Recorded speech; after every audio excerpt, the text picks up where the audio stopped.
Hari Jumat, hari pilihan Allah Subhanahu wa taala, hari yang disukai Allah Subhanahu wa taala jalla jalaluh wa ta'ala azamatuh. Karenanya sebagai umat Islam kita diminta secara khusus sebagai umat Nabi Muhammad, Jumat nih hadiah Allah buat Nabi Muhammad, dilipat gandakan amal-amal ibadah. Karenanya sebagai umatnya Nabi Muhammad, hari Jumat ada amalan yang sangat baik dilakukan. Assalamualaikum warahmatullahi wabarakatuh. Alhamdulillah, wassalatu wassalamu ala rasulillah Muhammad ibn Abdillah wa ala alihi wa sahbihi wa man wala. Subhanaka la ilma lana illa ma 'allamtana innaka antal alimul hakim.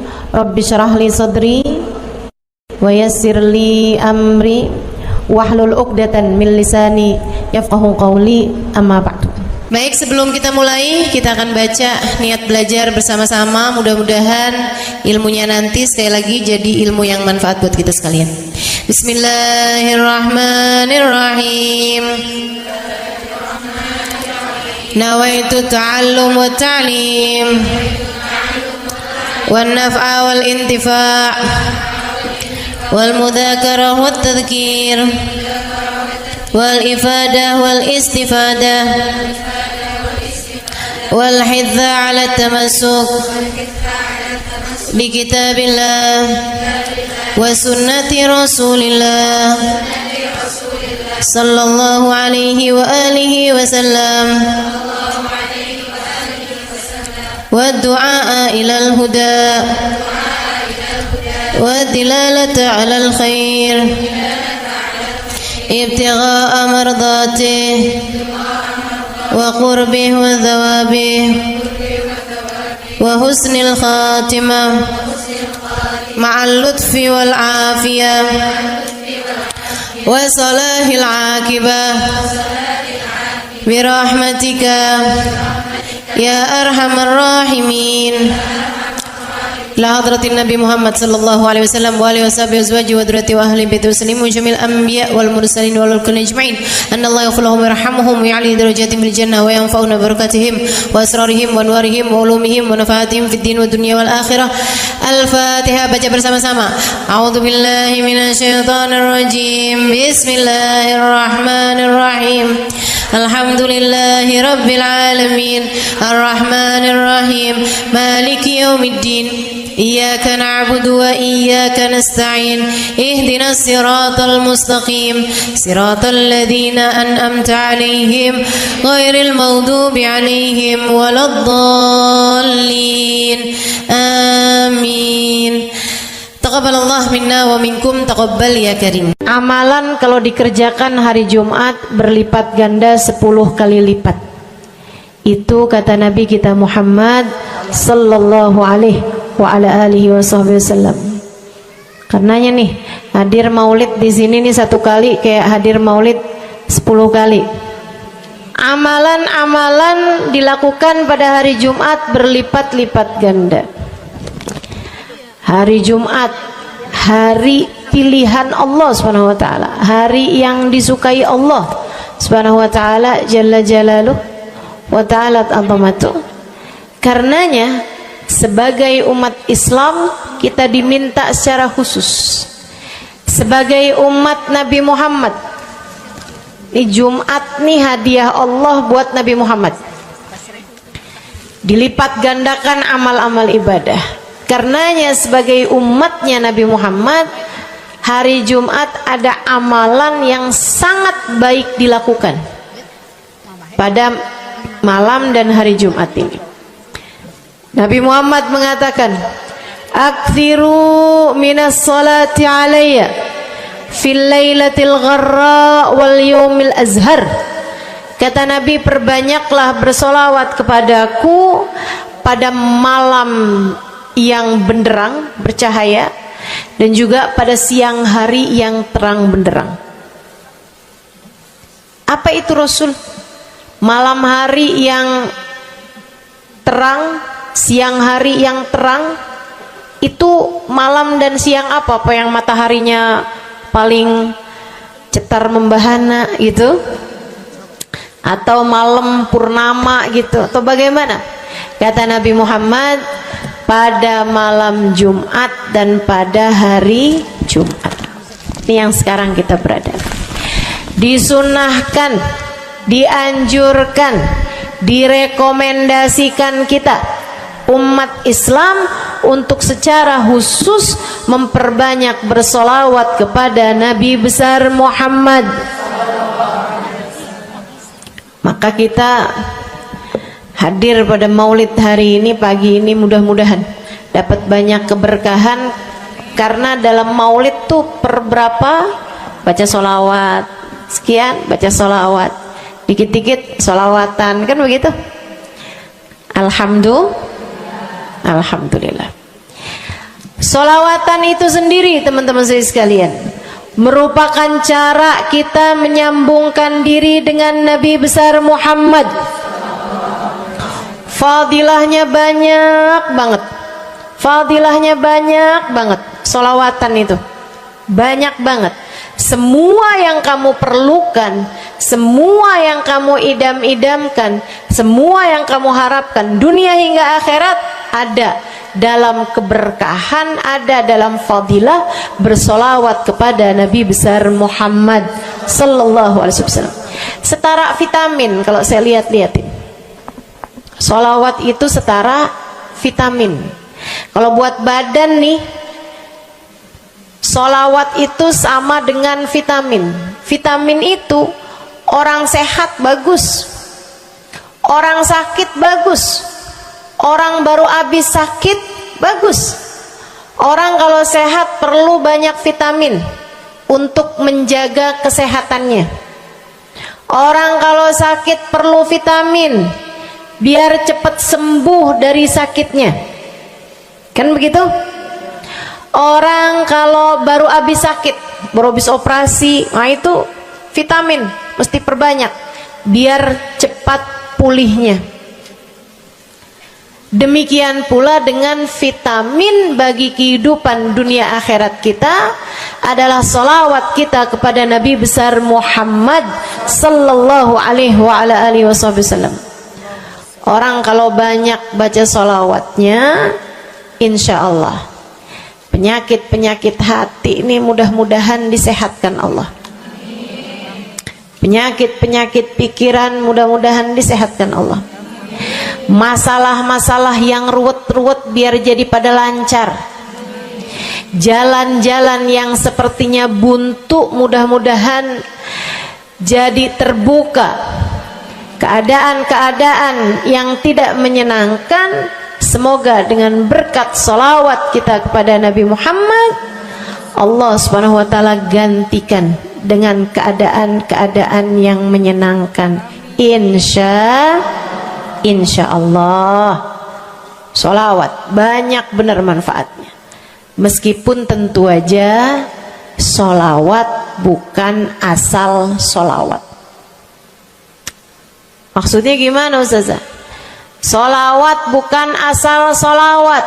Solawatnya harus ditambahin plus 1 aja minimal. Ada beberapa, tapi seenggaknya 1 aja kamu punya. Solawat ditambah cinta sama Nabi Muhammad. Solawat tambah cinta sama Nabi Muhammad. Solawat yang ketika kamu membacanya diiringi rasa rindu kepada Nabi besar Muhammad. Bukan asal solawatan kamu sambil nonton sinetron, Allahumma sholli ala Muhammad, Allahumma sholli ala Muhammad, Allahumma sholli ala Muhammad, Allahumma sholli ala Muhammad, Allahumma sholli ala Muhammad, Allahumma sholli ala Muhammad. Enggak gitu. Enggak gitu. Solawat diiringi rasa cinta, diiringi rasa rindu kepada Nabi besar Muhammad sallallahu alaihi wasallam. Itu yang diharapkan untuk dilakukan, sehingga dengan cara itu fadilah-fadilah salawat yang banyak insyaallah Allah subhanahu wa ta'ala raihkan buat kita. Apa aja?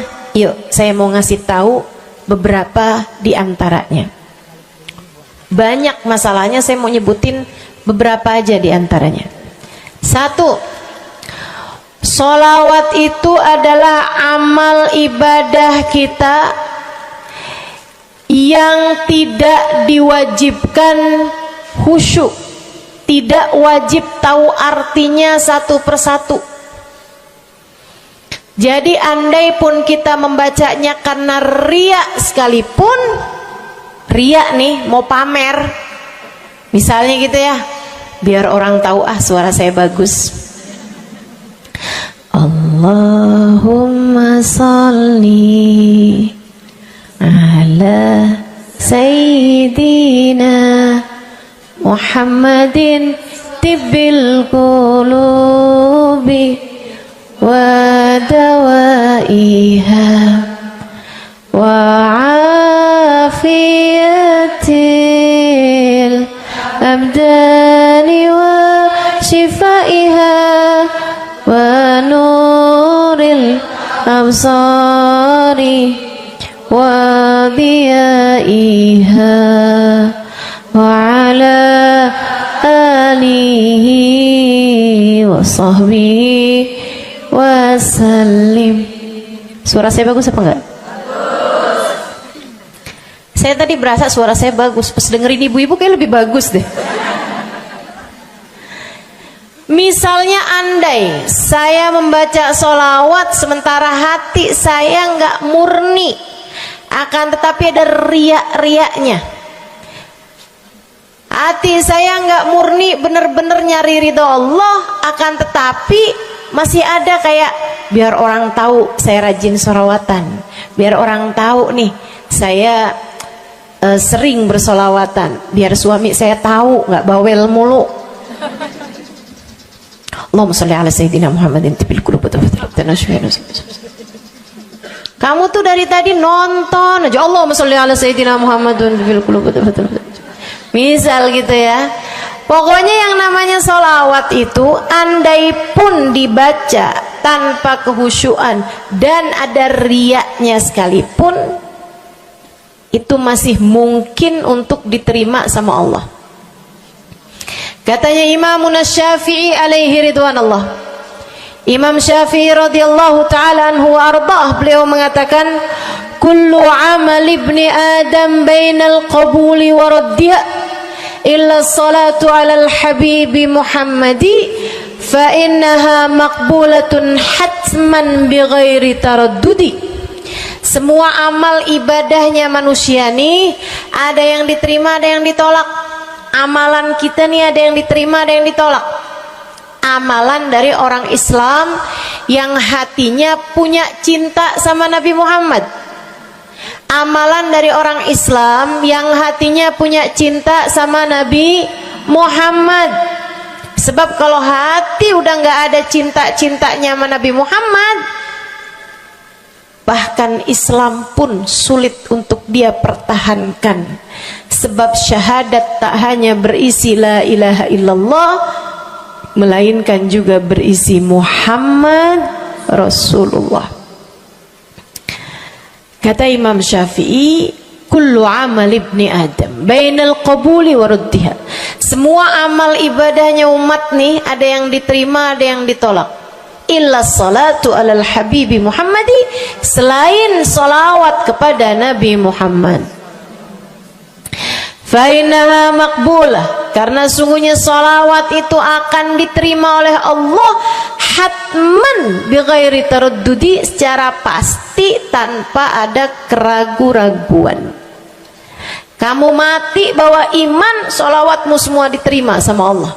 Dengan syarat tadi, mati bawa iman, salawatmu akan diterima semua sama Allah Subhanahu wa taala jalla jalaluhu wa ta'ala azamatuh. Saya pernah nanya sama saya punya kiai di Tegal, saya bilang kenapa salawat itu pasti diterima sama Allah? Beliau memberikan ibarat, kata beliau, karena Nabi Muhammad itu kekasih Allah. Karena Nabi Muhammad itu manusia paling tercinta di sisi Allah. Sehingga apapun kalau lewat jalannya Nabi Muhammad itu akan lebih mudah buat diterima sama Allah. Semacam begini loh, kata kiai saya, semacam begini nih. Kamu kalau kirim surat misalnya ke gubernur, apalagi presiden, apalagi raja misalnya, kamu kalau mau kirim surat kepada orang besar, maksudnya orang yang memiliki kekuasaan atau pangkat atau apapun lah. Nah itu kan mau nyampenya surat tersebut dari kampung nih, minta jalannya dibenerin, mau kirim surat ke gubernur, itu mesti lewat desa, habis desa ke kecamatan, habis kecamatan, kabupaten, habis kabupaten, baru kemudian melewati banyak-banyak pintu untuk bisa surat tersebut sampai. Itu pun begitu nyampe ke gubernur belum tentu dibaca, betul? Kalaupun dibaca belum tentu dibalas, betul? Kalaupun dibalas belum tentu apa yang kamu harapkan dilaksanakan. Akan tetapi kalau kamu punya jalur khusus, kenal sama anaknya gubernur, bahkan bukan cuman kenal, kamu dekat, apalagi jika bukan hanya dekat tapi kamu disayang sama anak gubernur. Kamu kalau lagi mau benerin jalan nih, mau ngomong sama gubernur, kamu bikin surat, kamu kasihin surat tersebut lewat anaknya, tolong dong sampein sama bapak, jalanan nih rusak, susah banget, kita padahal mau bikin maulid nih, sian nanti sudah 5 susah masuknya, misal gitu kan. Kalau kita ngomong sama dia nih, dia bilang iya deh, tenang, saya sampein sama bapak saya. Nungguin bapaknya pulang kantor sambil pijit-pijit kaki, kasihin tuh surat, Pak bacain dong Pak, dari teman saya nih, kan begitu. Si bapak baca, habisnya dibaca, bakalannya dibales, iya deh, nanti saya bangunin tuh jalan sesegera mungkin, kan begitu. Kalau kemudian jalanannya itu dibagusin, dibaca, gubernur ini karena sayang sama yang bikin surat atau karena sayang sama anaknya? Karena sayang sama anaknya. Kamu kalau ngerjain ibadah, Bu, Kak, Dek, sholat itu yang diterima hanya kadar kehusyuannya. Sedekah itu yang diterima hanya kadar keikhlasannya. Ibadah-ibadah itu buat diterima hari-hari. Saya pernah baca satu hadis yang diriwayatkan dari Sayyidina Mu'ad bin Jabal, ternyata tiap langit ada malaikat penyensor amal, tidak akan bisa sampai ke hadirat Allah kecuali jika amal tersebut benar-benar bersih, murni, nggak ada namimah, ngadu domba sepanjang hari tersebut, nggak ada fitnah, nggak ada benci sama salah satu walinya Allah. Buat amal ibadah diterima di sisi Allah itu bukan main susahnya. Meskipun tentu saja walaupun susah kita sih kerjain, tetap aja kerjain. Bukan berarti oh sholat belum tentu diterima, ya udah dah kalau gitu nggak usah sholat. Ya ibadah mau kita kerjain aja, sholat kita kerjain, semua kita kerjain, meskipun diterima atau enggaknya itu urusan Allah Subhanahu wa taala. Tapi kalau kamu mau tahu, ada amal lulus sensor, atau tepatnya kita nih dikasih sama Allah Subhanahu wa taala karena sayangnya Allah, karena cintanya Allah kepada nabi kita, kita dikasih sama Allah Subhanahu wa taala amalan tanpa sensor, langsung diterima. Apa itu? Sholawat kepada baginda Nabi besar Muhammad. fa innaha maqbulatun hatman bighairi taraddudi. Sungguhnya salawat kepada Nabi Muhammad pasti akan diterima Allah Subhanahu wa taala tanpa ada keraguan-raguan. Allah terima salawat karena cintanya Allah, sayangnya Allah kepada manusia yang kamu bacakan salawat untuknya, yaitu baginda Nabi besar Muhammad sallallahu alaihi wasallam. Rahmatullah, hubballah, karamatullah ila man yusalli alaih, la ila man yusalli minhu. Allah tuh rahmat, sayang, cinta kepada orang yang dibacakan solawat kepadanya, sehingga solawat diterima bukan karena memandang siapa yang membaca solawat tersebut. Makanya saya sering solawatan, saya senang solawatan, saya senang solawatan, saya senang hadir majelis maulid, saya senang baca maulid, saya senang qiyam bersama-sama. Kenapa? Karena ini adalah amalan yang kayaknya paling pantas buat kita lakukan. Allah kalau mau lihat pelaku amal dulu baru diterima amalnya, waduh, kayaknya nggak lulus sensor nih. Allah kalau mau lihat hati kita dulu, keadaan kita dulu, baru menerima amal ibadah, ya Allah, belum tentu ada amal ibadah saya yang layak diterima oleh Allah. Tapi kita punya sholawat, alhamdulillah. Ada dalil nggak tuh Ustazah sampai sholawat itu semuanya diterima sama Allah tuh? Dalilnya dari mana? Karena nih di negeri kita nih ada, saya pernah dengar Ustazah, di kampung kami ada orang-orang yang jadi anggota GAS.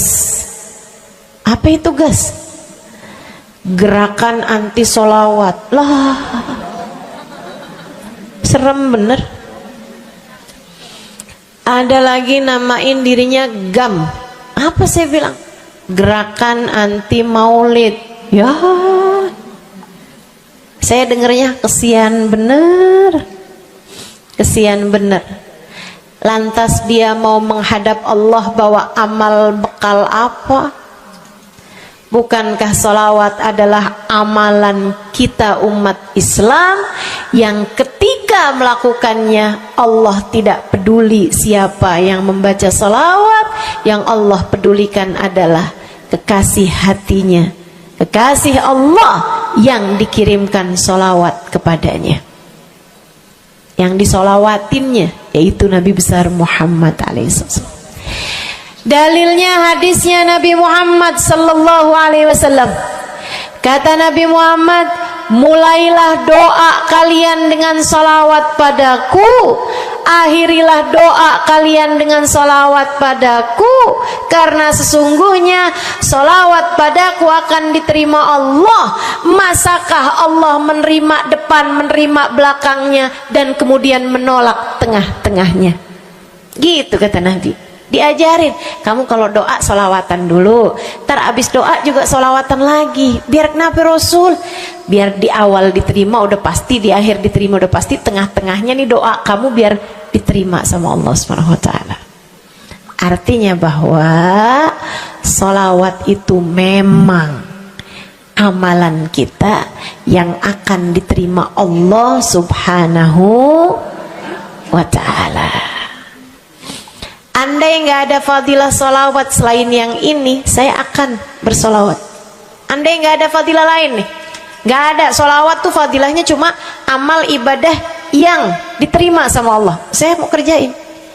Karena nggak gampang mau nyari amal ibadah yang kita pantas diterima oleh Allah Subhanahu wa taala. Bu, sholatmu seberapa mampu buat khusyuk? Hah? Lagi sholat, ada tetangga ketuk pintu, dibukain sama anak kita. Itu sebelum dibukain hati kita, ya ampun pada kemana sini?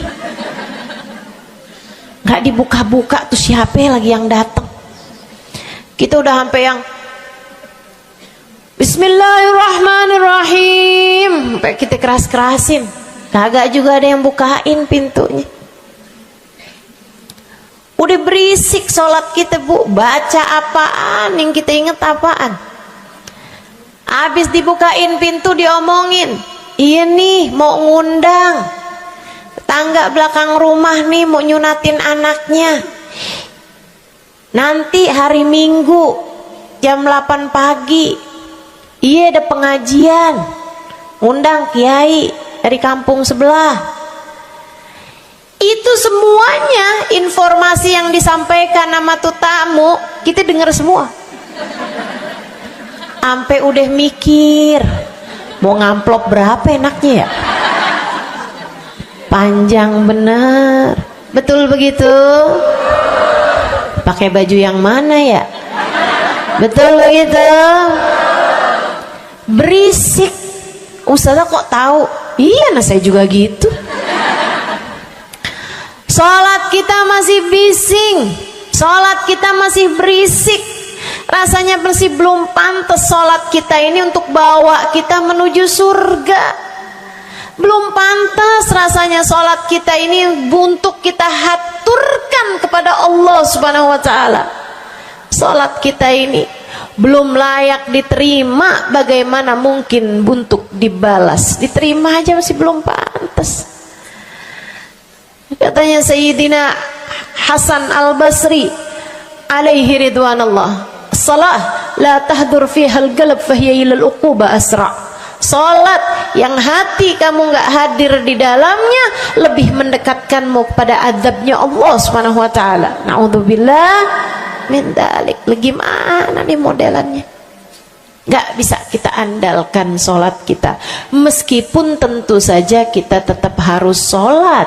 Jangan tinggal sholat. Ninggal sholat tuh kayak lagi gunting-guntingin tali yang antara kita dengan Nabi Muhammad. Kita nih sama Allah dikasih banyak tali nih. Kamu kalau berani-berani ninggal sholat tuh kayak lagi guntingin tali. Sekali kerjain, cret, putus.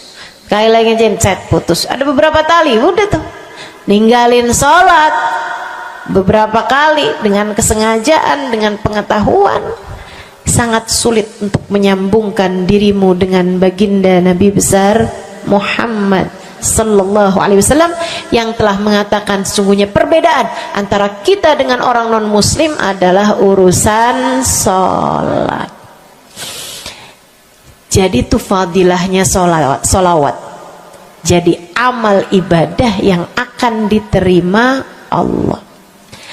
Yang kedua, solawat itu fadilahnya teman-teman sekalian menjadikanmu lebih mungkin dikenal sama Nabi Muhammad. Ini kalau buat saya penting banget. Jadi seseorang dikenal sama Nabi Muhammad. Ibu, kata orang nih saya terkenal. Diam semua. Kata orang saya terkenal. Seenggaknya follower saya lebih banyak lah daripada ibu-ibu. Ya kan begitu? Seenggaknya yang dengerin kajian-kajian saya lebih banyak lah daripada yang dengerin ibu-ibu di rumah. Tapi ya Bu, kalau saya pikir-pikirin, sebenarnya dikenali sama siapapun itu enggak jadi manfaat kalau saya tidak dikenal sama Nabi Muhammad. Sebagaimana ibu-ibu, andai enggak ada siapapun mengenal dirimu Bu, kayak tetangga aja mau ngawinin kamu nggak diundang, misal andai nih saudara kita sendiri kenal tapi kayak nggak mau kenal gitu, andai nggak banyak orang kenal sama kita gitu kan, karena ya kita bukan sesiapa, misalnya gitu. Ibu-ibu saudaraku sekalian, itu Bu enggak cukup berpengaruh bagi dunia akhiratmu, bagi dunia terutama bagi akhiratmu, jika meski tidak banyak orang mengenalmu akan tetapi Nabi Muhammad sallallahu alaihi wasallam mengenalmu. Saya sering bercerita tentang Zarqa, seorang perempuan, enggak ada siapapun kenal. Tetangga-tetangganya kenal juga gitu aja, enggak ada yang sayang gitu, enggak ada yang cinta gitu kan, enggak ada yang perhatian gitu, juga biasa aja. Perempuan paruh baya, nggak punya sesiapa, tinggal sebatang kara di rumah. Mau bikin baik sama orang, ngasih sedekah sama orang juga nggak punya duit banyak-banyak gitu, buat hari-hari sendiri aja gitu. Akan tetapi satu hari Islam masuk ke dalam hatinya, membuat Zarqa jatuh cinta kepada Nabi Muhammad. Hatinya penuh cinta kepada baginda Nabi. Satu hari Zarqa kangen gitu sama Nabi. Ya Allah, masuk Islam dah tua-tuaan gini ya, jalan susah. Tapi masa sih saya nih di dunia tinggal sezaman sama Nabi Muhammad, tapi saya nggak bisa sering-sering ketemu sama Nabi. Paksain aja dah. Bismillah dah. Keluar dari rumahnya bu, jalan aja terus berjam-jam sampai ke Madinah.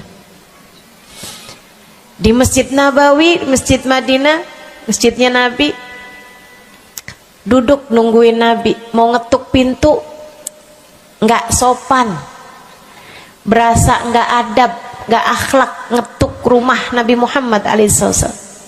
Nungguin di luar di masjid. Sambilan nungguin dilihat ada sampah, ada kotoran-kotoran di sekitar masjidnya Nabi.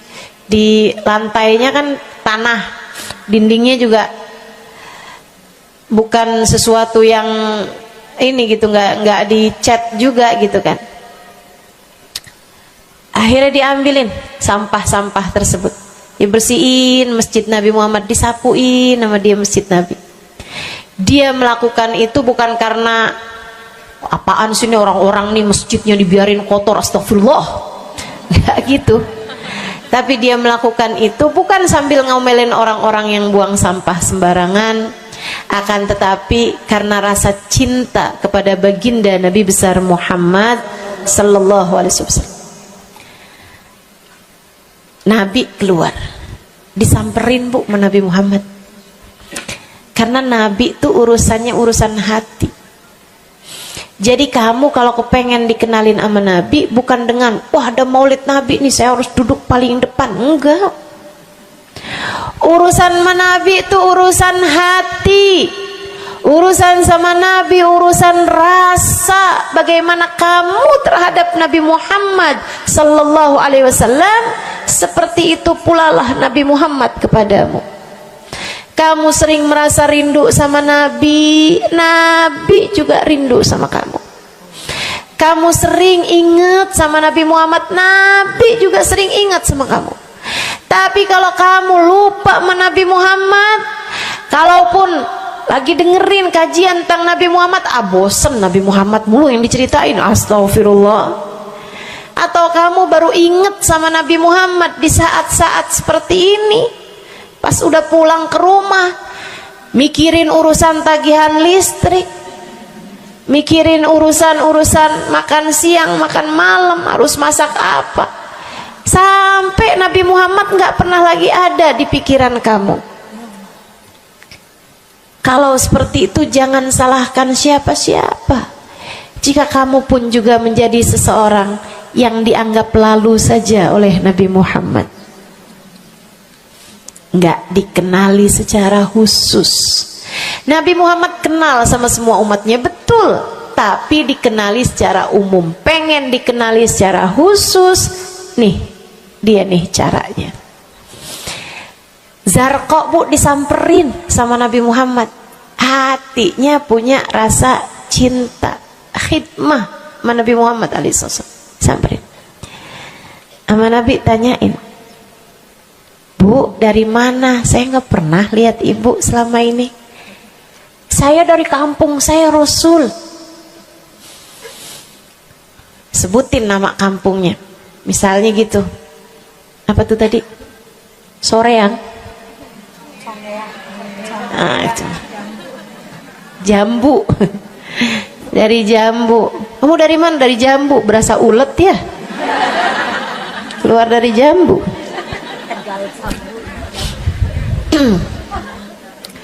Sehingga sekalian, Nabi kemudian bilang, dia bilang nih si Zarqa, nama saya Zarqa Rasul, saya dari kampung. Oh, datang ke sini naik jalan kaki Rasul. Wah, kesini mau nyapu? Enggak Rasul, ingin bertemu denganmu, tapi betulan aja Rasul sambilan nungguin sambil nyapu. Oh, makasih ya Bu ya, makasih. Didoain sama Nabi Muhammad. Waduh, Zarqa girang, seneng banget. Senang banget. Makasih Rasul pulang. Tuh, penuh hatinya dengan rasa cinta. Penuh hatinya dengan rasa rindu pulang. Berapa hari kemudian, aduh datang kangen lagi nih. Kuota cinta yang udah asalnya penuh, habis lagi nih. Berangkat lagi, kali ini niat. Bawa sapu, bawa lap, nyapuin rumah masjid Nabi, nyapuin, bersihin barang-barang di tempat Nabi. Terus begitu berkali-kali. Satu waktu Nabi Muhammad kehilangan dia. Kok lama nggak pernah kelihatan. Habis selesai sholat, Nabi Muhammad berdiri. Kata Nabi Muhammad, "Man minkum ra'a Zarqa?" Siapa di antara kalian yang lihat Zarqa? Itu sahabat saling toleh menolong. Zarqa siapa sih? Zarqa siapa sih? Kagak ada yang kenal. Nggak ada yang kenal. Tapi Nabi Muhammad kenal. Dan itu cukup. Andai itu terjadi kepada saya, andai tak ada sesiapa pun kenal, tapi Nabi Muhammad mengenal saya, itu cukup. Saya harus sampaikan kepadamu ibu-ibu, adik-adik, teman-temanku, saudariku sekalian, andai di dunia ini tak ada banyak orang yang mau kenal denganmu, tapi Nabi Muhammad kenal denganmu, itu cukup untukmu. Kayak Zarqa nih, sahabat pada toleh-toleh, siapa sih Zarqa? Siapa sih Zarqa? Nabi Muhammad bilang, itu loh Zarqa yang suka datang terus nyapu-nyapu masjid kita. Oh, itu Zarqa namanya. Nggak pada tahu. Karena nganggap lalu aja, sambil lalu aja liatnya. Minkum ra'a Zarqa. Kata Nabi, siapa di antara kalian yang lihat Zarqa? Ada sahabat belakang angkat tangan. Ya Rasulullah, kalau yang itu kayaknya saya tahu deh Rasul. Dia tetangga walaupun agak jauh dari saya, tapi ya masih sekampung sama saya Rasulullah. Kata Nabi, bagaimana keadaannya? Sudah lama nggak lihat dia, apakah dia sakit? Innaha matat ya Rasulullah, dia udah meninggal dunia wahai Rasul. Merah padam muka Nabi Muhammad karena marah. Kata Nabi Muhammad, halla tukhbiruni hatta usalli alaiha. Kenapa kamu nggak ngabarin saya waktu Zarqa meninggal? Saya kepengen nyolatin dia. Sahabat itu bilang, edir nih ya Rasulullah, maafkan saya wahai Rasul. Rumahnya jauh dan saya nggak tahu bahwa engkau kenal sama dia. Masuk di akal juga kan alasannya. Dan Nabi memang menerima alasan dari seseorang ketika dia berbuat kesalahan-kesalahan. Kata Nabi, kamu tahu kuburnya? Tahu Rasul? Idan dullani ala qabriha hatta usalli alaiha. Kalau gitu tunjukin saya di mana kuburnya, saya akan mensolati dia dari depan kuburnya.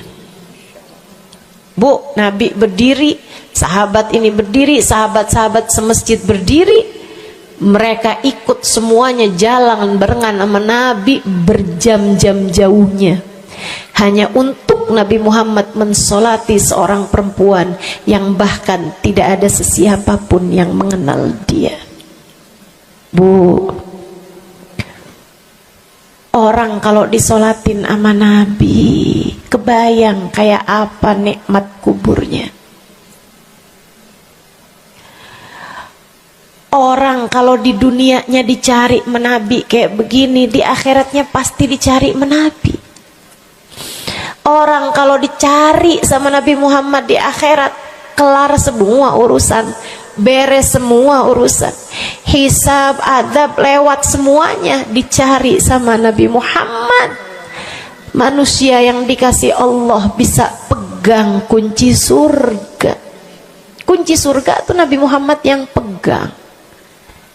Jadi ibu-ibu sekalian, kamu belajarlah, berusahalah buat jadi orang yang dikenali sama Nabi Muhammad.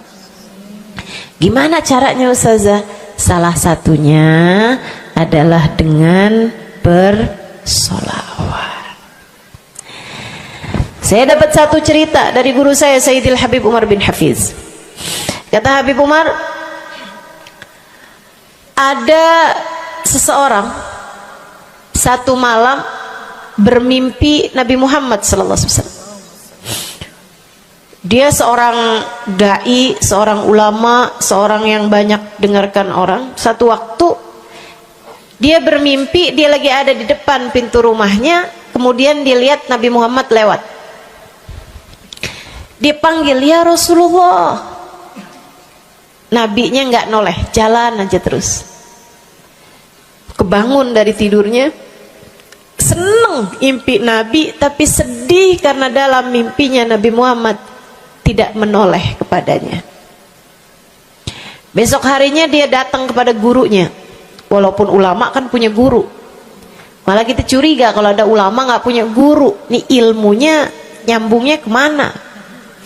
Nah, ilmu yang benar itu pasti punya sambungan.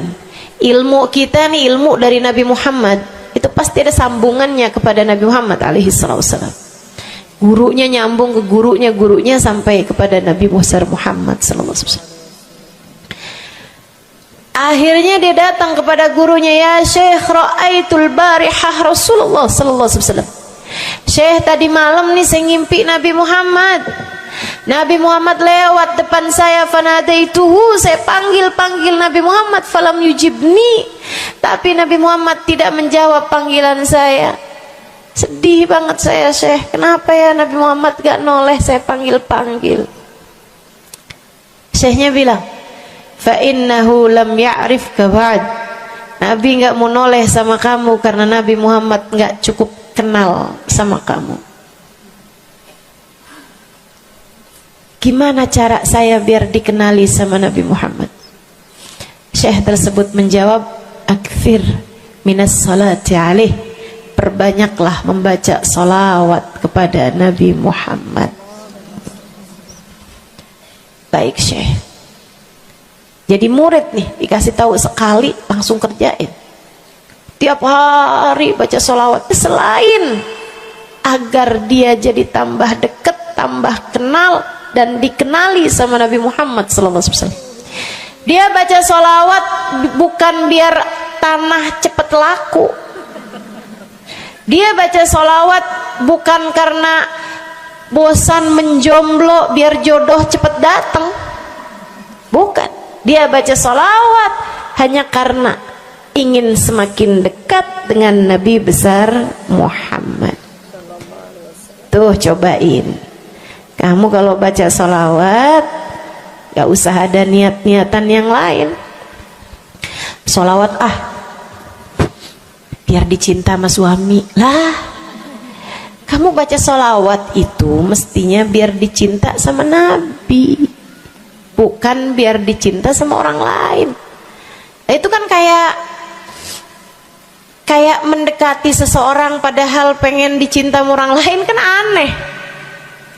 Kalau kamu pengen dicintanya sama orang lain, ya udah deketinnya dia dah, bukan deketin Nabi gitu, kayak semacam agak kurang adab ya pada Nabi Muhammad alaihissalam. Dia banyak baca sholawat sampai sebulan, 2 bulan, 3 bulan, 4 bulan, 5 bulan, karena segala sesuatu tuh nggak instan. Beberapa waktu yang cukup lama dia kembali bermimpi Nabi besar Muhammad. Mimpinya persis sama tuh kayak yang tadi. Dia lihat Nabi Muhammad lewat di depannya. Dipanggil Nabi Muhammad, "Ya Rasulullah." Nabi berhenti, noleh dengan seluruh tubuhnya. "Assalamualaikum warahmatullahi wabarakatuh ya Rasulullah." Nabi Muhammad menjawab, "Waalaikumsalam warahmatullahi wabarakatuh." Dalam mimpinya dia sekalian nanya sama Nabi, "Ya Rasulullah, dulu saya bermimpi yang sama denganmu wahai Rasul, sama dengan sekarang wahai Rasul. Aku memanggilmu akan tapi engkau tidak menjawab panggilanku." Nabi Muhammad mengatakan, "Dzakal yaum lam a'rifka ba'd." Hari itu saya belum cukup mengenalmu. Falamma aktsarta minas salati alayya, tatkala kamu banyak membaca salawat kepadaku, sirtu a'rifuk, sekarang aku jadi kenal denganmu. Enak bener. Mau baca salawatan? Banyak-banyak. Kapan mulainya? Maksud saya dalam hari-hari kamu tuh. Minggu depan mulainya, hari ini insya Allah ya. Sehingga sekalian saya muliakan tuh salawat fadilahnya. Pertama, amal yang pasti diijabah, amal yang pasti diterima. Yang kedua, banyak baca salawat membuat kamu kenal dan dikenali sama Nabi Muhammad sallallahu alaihi wasallam. Yang ketiga nih, sampaikan oleh Nabi Muhammad alaihi wasallam kepada sahabatnya. Yang ketiganya adalah menjadikan dosa-dosa terampuni dan menjadikan kesusahan-kesusahan diangkat Allah SWT. Jadi ini 3 dan 4 ya. Dosa diampuni, kesusahan-kesusahan diangkat Allah Ta'ala. Seorang sahabat mendatangi Nabi Muhammad, kemudian berkata, "Ya Rasulullah, inni ukthir minas salati alaikam ja'altuhu lak." Wahai Rasul, saya senang banget baca salawat kepadamu. Berapa dari salawatku yang aku hadiahkan untukmu? Nah, ini ada beda pentafsiran. Ada tafsir yang mengatakan dari salawat tersebut yang banyak itu berapa yang saya hadiahkan untukmu gitu. Atau tafsir yang lain, saya senang menggunakan waktu luang bersolawat padamu. Berapa dari waktu luang saya gunakan bersolawat padamu? Kata Nabi Muhammad, terserah kamu.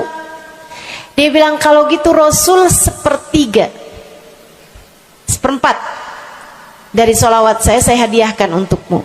Khair, kata Nabi. Fa in zitta fahuwa khairun lak, kalau kamu tambahin lebih bagus lagi. Idan fathuluth, kalau gitu 1/3 deh Rasul, 1/3 dari solawat saya hadiahkan untukmu. Khair, kata Nabi. Fa in zitta fahuwa khairun lak, kalau kamu tambahin lebih bagus lagi. Idan fanisif, kalau gitu 1/2 wahai Rasul, 1/2 dari solawat saya hadiahkan untukmu, atau 1/2 dari waktu luang saya gunakan bersolawat padamu. Bagus, kata Nabi. Fa in zitta fahuwa khairun lak, kalau kamu tambahin lebih bagus lagi. Kalau gitu 2/3 deh Rasul, dari salawat saya hadiahkan untukmu. Bagus, kata Nabi, kalau kamu tambahin lebih bagus lagi. Idzan falkul, kalau emang kayak gitu semua aja di Rasul. Semua salawatku aku hadiahkan untukmu, atau semua waktu luangku aku gunakan bersolawat padamu. Kata Nabi Muhammad, nih dengerin, buat yang banyak baca solawatnya, dengerin, buat yang selalu bersolawat pada Nabi Muhammad alaihissalam.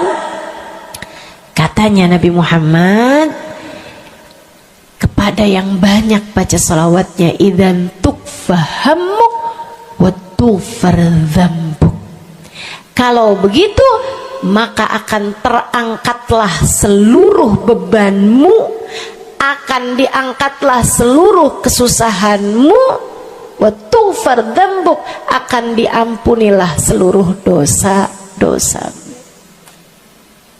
Kamu kalau banyak baca salawatnya, susah-susahmu bakal hilang. Kamu kalau banyak baca salawatnya, dosa-dosamu akan diampuni. Enak apa enggak enak? Enak. Enak banget apa enak aja? Enak banget. Tuh, banyakin baca sholawat. Yang berikutnya, keberapa nih? Kelima. Sehingga sekalian saya muliakan, orang kalau banyak baca sholawatnya, ini juga enak banget nih. Tempatnya dekat dengan Nabi Muhammad. Orang kalau banyak baca sholawatnya, tempatnya dekat dengan Nabi Muhammad. Kata Nabi Muhammad sallallahu alaihi wasallam, aqrabukum minni majlisan yaumal qiyamah aktsarukum alayya salah. Orang yang terdekat tempatnya denganku di hari akhirat nanti adalah yang paling banyak baca salawat kepadaku. Dekat tempatnya di akhirat. Dan andai kamu tahu betapa dekat tempat dengan Nabi Muhammad di akhirat adalah harapan setiap orang, bahkan para nabi sekalipun. Andai kamu tahu bahwa dekat tempat dengan Nabi Muhammad adalah harapan bahkan para malaikat sekalipun, harapan para bidadari-bidadari, harapan dari para wali-wali, semua berharap kepengen tempatnya paling dekat dengan Nabi Muhammad. Di dunia nih nggak terlalu kelihatan bedanya, orang dekat sama Nabi Muhammad, orang jauh sama Nabi Muhammad nggak terlalu kelihatan bedanya, nggak terlalu kelihatan. Saya nggak bisa bilang bahwa yang di depan nih paling dekat sama Nabi Muhammad, nggak ada, nggak ada. Bisa jadi yang duduk di bawah pohon loh.